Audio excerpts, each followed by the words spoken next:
tout. Le mot religion, on l'utilise parce que c'est le mot auquel tout le monde est habitué. Mais j'ai l'habitude de dire que la religion n'existe pas. C'est un mot récemment inventé qui essaie de s'approprier les valeurs déjà assises, construites et assises par d'autres réalités qu'on appelle tradition. Vous demandez à n'importe quel Africain si l'Afrique avait une religion, il va hésiter. Mais si vous lui posez la question de savoir s'il l'a fait avec une tradition, sa réponse est automatique. Parce qu'effectivement, la tradition, c'est celle-là seule qui existe. Avant que le mot religion ne soit inventé, il y a eu d'autres valeurs. Ces valeurs n'ont jamais porté le nom, le mot religion. Nos ancêtres avaient leur tradition, les Juifs avaient leur tradition, tous les autres peuples qui existaient avant avaient leur tradition. Et quand le mot religion est venu, même si ces peuples-là se sont appropriés le mot religion, ils n'ont apporté aucune valeur supplémentaire à celle qu'elles avaient. Ça veut dire qu'aucune religion jamais n'a apporté un enseignement qui ne soit déjà contenu dans la tradition du peuple auquel elle se revendique. Le mot religion, ça n'existe pas, la religion n'existe pas. Seule la tradition existe. Voilà pourquoi Kalala a raison de dire. La raison du pourquoi. Voilà pourquoi Kalala a raison de dire qu'aucune religion n'est universelle, et c'est vrai. Parce qu'aucune tradition n'est universelle. C'est un peuple, tout simplement, qui, à un moment donné de son existence, se pose plusieurs questions, dont la première, pourquoi je suis sur Terre? À cette question tournent toutes les autres. Donc, à un moment donné de son existence, un peuple se demande pourquoi il existe, qu'est-ce qui a fait qu'il existe, ce qui a fait qu'il existe, qu'est-ce qu'il attend de lui, et ainsi de suite, ainsi de suite. Et comme à l'évidence, scientifiquement, il est prouvé que nous sommes les filles aînées des fils aînés des dieux, nous sommes donc les premiers à nous avoir posé cette question. Et nous avons découvert que la raison suprême qui fait que nous existons, c'est un fluide, un océan fluide, une force vitale. Que nos ancêtres, c'est moi qui ai trouvé ce mot, n'appellent pas Dieu, ni le Créateur, il a un nom, mais moi, je l'appelle la mère Père primordiale. Parce que nos ancêtres ont trouvé que cette force suprême est androgyne. C'est un fluide, tout simplement, mais ce fluide-là est androgyne. Ce fluide est androgyne et son côté féminin est antérieur et supérieur à son côté masculin. Quand on visite les mythes, dont le mythe d'Ogon, que je cite souvent, je ne cite même pas le mythe égyptien, le Noun et Amon, je cite le mythe d'Ogon. Le mythe d'Ogon dit qu'à l'origine, il y avait un œuf primordial, un œuf, et qu'à l'intérieur de cet œuf se trouvait une étincelle qui a commencé à grandir, à vibrer, à vibrer, à vibrer, a fait des spirales, jusqu'à ce qu'elle ait atteint son maximum de vibration. Elle a fait exploser l'œuf et elle est sortie. C'est en ce moment qu'elle a commencé son entreprise de création, en se diffusant et en diffusant une parcelle d'elle-même dans tout ce qui existe et qui est naturel. Le règne végétal, le règne minéral, le règne animal, le règne végétal. Nous sommes la dernière évolution de la création. Ça veut dire que cette mère Père primordiale, qui est simple fluide, qui est simple énergie, a mis en chacun de nous une parcelle d'elle-même. C'est pourquoi on dit qu'elle est à la fois parcelle et totalité de toute sa création. Nous baignons tous dans le même fluide. Nous sommes Dieu, l'arbre est Dieu, l'animal est Dieu, le minéral est Dieu. Les gens ne portent pas des métaux ou des pierres précieuses pour rien. Il y a toujours une raison pour laquelle on porte ces pierres-là, parce qu'elles vibrent aussi d'une intensité différente les unes des autres. Donc nos ancêtres, une fois qu'ils ont compris ça, ils ont poussé les réflexions plus loin. Est-ce qu'il n'y a que ce monde qui existe? Donc ils ont arrivé à la conclusion qu'il existe d'autres mondes. Et ces mondes-là, certains ont la capacité de les visiter. Ils ont aussi compris que, comme le monde ne se limite pas au nôtre, Si on décède, qu'est-ce qui va se passer? Ils sont aperçus que si on décède, le corps physique est enterré comme l'ombre, etc. Ce que les autres appellent erronément âme, qui est un fluide utilisé par le qui utilise le corps pour que le corps puisse bouger. Que ce fluide-là, qui est âme, dégage aussi une ombre qui est l'aura. Mais que ce fluide-là est le réceptacle de l'énergie, la parcelle divine que la Mère Père primordiale a mise en nous. Donc quand on meurt, on est enterré, l'âme disparaît, mais cette étincelle-là reste. Celle-là est quelque part parce qu'elle est éternelle, comme la Mère Père primordiale est éternelle. À un moment donné, cette étincelle-là, disons jusqu'au 40e jour, elle pense qu'elle est chez la défunte ou le défunt, pense qu'elle est chez elle plutôt, ou chez lui, elle se promène, elle fait tout, mais elle ne peut pas agir. Mais au 40e jour, elle sait que la rupture est faite entre lui et ce monde physique. Donc il ne peut plus venir intervenir directement dans la famille. Il fait ce qu'on appelle le changement de domicile en Bamana. Donc son domicile devient de l'autre côté, dans le monde invisible. Et son emplacement dépend du bien qu'elle a fait ou du mal qu'elle a fait. D'où nos ancêtres sont arrivés à déterminer la notion d'enfer et de paradis. Ils en sont les concepteurs. L'enfer, le paradis, le jugement derrière, nos ancêtres en sont les concepteurs, puisqu'ils ont les premiers réfléchis sur effectivement l'humanité et sur son origine. Donc pour faire peur aux enfants, ils ont dit et ils ont écrit que l'enfer c'est un endroit où toutes les maisons sont de feu, les plafonds sont de feu, les parterres de feu, les murs de feu, et on n'a que de la boisson surchauffée pour boire. C'est ça l'enfer. Mais cet enseignement est destiné aux enfants, pour faire peur aux enfants, pour les amener à faire le bien. Pour le paradis, ils ont dit que ce sont des jardins formidables, où il y a de beaux arbres, du lait, etc., où se promènent les divinités, que vont rejoindre les humains une fois justifiés. Et le jugement dernier, beaucoup d'entre vous ont vu l'image avec Matt et sa balance, beaucoup ont vu ça. Mais ça, c'est le stade ultime de la réincarnation, parce qu'on vient, on renaît, on vient se refaire, on vient se refaire.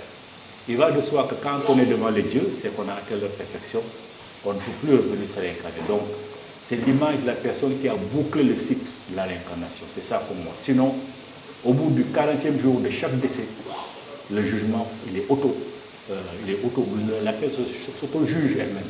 Donc, c'est parfaitement là où elle est. Mais nos enseignants, nos ancêtres plutôt, derrière ces deux enseignements-là, ont mis un enseignement ésotérique caché, que l'on ne peut découvrir que lorsqu'on franchit de cette initiation et qu'on est en contact avec d'autres réalités qui ne sont pas des réalités palpables. Donc pour nos ancêtres, le vrai paradis, c'est l'image que vous avez vue. La personne est devant les divinités, la personne a atteint sa perfection, la personne, l'étincelle divine qui a été mise en elle, qui a été salie par ces différentes incarnations, parce que tous les initiés de Seigneur disent que l'être humain c'est une parcelle divine emprisonnée dans un corps. Le monde invisible que vous avez décrit est composé d'égrégores, donc de génies tutélaires. Est-ce qu'il y en a d'autres? Les entités en premier, les ancêtres en premier. Les ancêtres. D'accord, donc 3 entités. Ce sont eux qui décident tout, parce que même nos génies tutélaires, c'est grâce à nos ancêtres que nous avons. Donc ils sont en premier. Les ancêtres, les génies tutélaires, les entités des 4 éléments. Les entités des 4 éléments et les égrégores. Ok. Génie tutélaire, ancêtres, entités, 4 éléments sont des créations divines. Ils dépendent de personne. Les égrégores dépendent de ceux qui les ont créés et qui doivent les nourrir. S'ils arrêtent de les nourrir par un onde, ils disparaissent. Moïse, toute sa vie, c'est une insulte à notre endroit. Il a humilié Pharaon, il a fait ceci, il a fait cela. Donc chaque fois qu'on nomme Moïse, on est en train de diminuer notre peuple, on est en train d'insulter notre peuple. On est en train de nous inférioriser. Donc, disons, d'accepter ce formatage-là, de mettre dans notre esprit qu'on est infantile, qu'on est inférieur à ce peuple-là. C'est ça le rôle des égrégores. Vous dites les noms des égrégores étrangers, vous ne savez pas pourquoi ils ont été créés, vous êtes en train de les nourrir au détriment de notre peuple. On oublie nos propres ancêtres. qui sont là, qui nous attendent. On nourrit les égrégores de ceux-là à nos détriments. Parce qu'aucun père de famille digne de ce nom, aucune mère de famille digne de ce nom ne va s'occuper des enfants d'autrui avant de s'occuper de ses propres enfants. Donc eux, ils s'occupent d'abord de leurs descendants.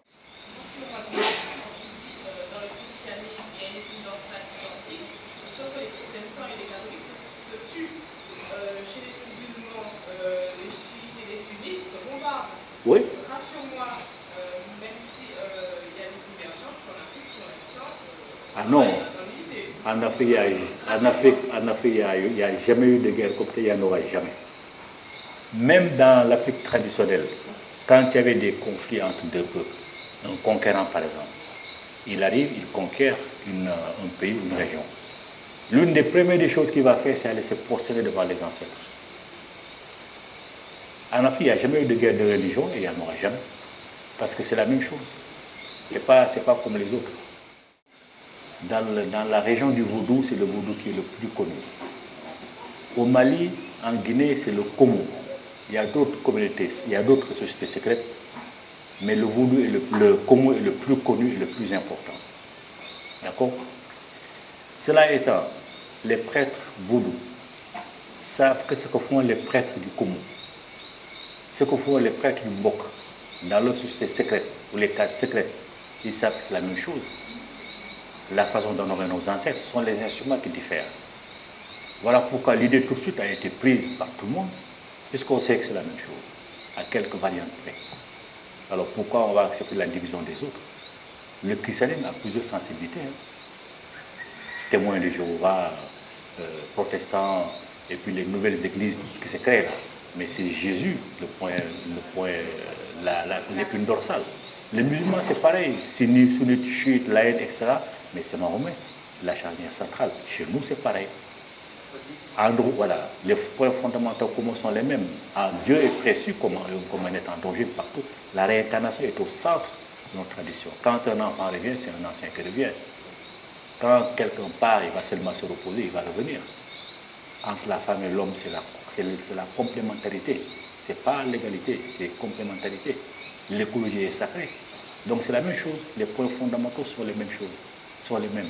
Voilà pourquoi tout le monde a compris que, bon, effectivement, il faut qu'on aille à l'essentiel et qu'on mette en place un conseil œcuménique. Le contenu maintenant, qui est l'âme, est-ce qu'on doit considérer que c'est ce qui constitue les esprits maléfiques? Quand une personne décède, on enterre son corps, le corps disparaît avec l'ombre que le corps projette. Son âme et l'ombre que l'âme projette, qui s'appelle aura, s'estompe dans le flux universel. Mais l'étincelle que la créatrice a mise en l'homme, qui a utilisé l'âme comme enveloppe, et l'âme l'utilise comme corps, cette étincelle-là, c'est celle-là qui sort, qui s'en va, qui est éternelle, qui ne meurt pas. Même si elle subit le sort de la seconde mort, elle est toujours énergie, mais dans le côté négatif. Par ailleurs, on parle de prophète des temps seulement, prophète d'un Dieu, mais pas de prophète qui va propager la parole de Dieu, qui va faire le prosélytisme à leur exemple. Leur exemple, ils l'ont pris, ils l'ont copié sur Akhenaton. Akhenaton qui a voulu faire une réforme religieuse et qui a déclaré que pour aller à Aton, atteindre son Dieu, il faut passer par lui, il faut passer par sa femme. Là au moins il a fait quelque chose de bien parce qu'il faut passer par sa femme. Tandis que chez les autres, ce sont seulement il n'y a que les autres qui sont des intercesseurs. Mais c'est depuis lui qu'ils ont adopté cette solution-là, ce système-là également. Il faut passer par un Dieu, par Jésus, plutôt un prophète par Jésus ou par Mahomet, pour aller vers le paradis. Les Juifs ne l'ont pas fait, parce que pour les Juifs, le paradis, l'enfer, ça n'existe pas. Ce qui existe chez eux, c'est le Sheol, on ne sait même pas ce que c'est. Donc eux, ils n'ont pas de quelqu'un, ils ne parlent pas de quelqu'un qui peut ouvrir les portes du paradis. Ce sont les chrétiens et les musulmans, et ça, ils l'ont copié sur Akhenaton. Donc le prophétisme comme ça, quelqu'un à qui Dieu va parler, bon, pour propager son image, son message, ça n'existe pas chez nous. Et si ça devait exister, il va de soi, étant ses filles aînées et ses fils aînés, c'est à nous qui va d'abord parler. Mais nos ancêtres sont honnêtes. De toute leur existence, ils n'ont jamais dit que Dieu a parlé à l'un d'eux. Jamais que Dieu se montre à l'un d'eux. Jamais. Parce que Dieu ne se parle pas, Dieu ne se montre à personne. Dieu, il est ce que les Bambara appellent Massa Kambali, Massa Kambali. Seigneur insondable, Seigneur inconnaissable. Personne ne sait où il est, qui il est, personne ne l'a jamais vu, personne ne l'a verra jamais. On ne prend pas un nom seulement parce qu'il est beau. On prend un nom parce qu'on est en accord avec ses vibrations. Un nom vibre, le nom vibre. Ce n'est pas seulement un instrument d'identification. Le nom porte des vibrations. Donc si ces vibrations ne sont pas en accord avec nos propres vibrations, nous créons des problèmes, des obstacles de santé ou la malchance, etc. Donc on ne choisit pas un nom comme ça parce que ça nous plaît. C'est la seule réserve que je vous dis, mais il faut prendre des noms effectivement comme il faut.